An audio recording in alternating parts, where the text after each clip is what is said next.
Nima uchun kontraseptiv vositalardan ko'p ayollarimiz implantni tanlamoqda? Bilasizlar, bachadon ichi vositasi, ya'ni spiraldan foydalanayotgan bo'lsa, biz bachadon ichiga ana shu spiralni qo'yamiz va joylaymiz.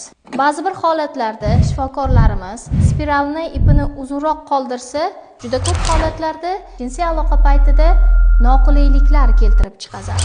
Bundan tashqari, spiral o'z nomi bilan bachadon ichi vositasi. Ya'ni bunday holatlarda o'z vaqtida ginekolog nazoratida bo'lmasa, ana shu bachadon ichi vositasi orqali bachadon bo'shlig'iga infeksiya kirishi, bachadon nay orqali qorin bo'shlig'iga tushishi, tuxumdonni zararlashi, hattoki qorin bo'shlig'ida kuchli chandiqli jarayonlar, fibrinlar hosil qilishi mumkin va bachadon naylari o'tkazuvchanligiga ta'sir qilishi hamda tuxumdonni faoliyatiga keskin yomon ta'sir qilishi mumkin.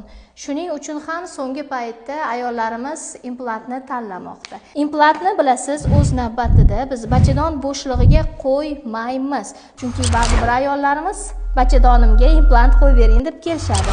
Implant o'z navbatida ayolimizni o'ng yoki chap qo'liga qo'yiladi. Ko'rib turganinglardek, implantimiz 4 sm atrofida mahalliy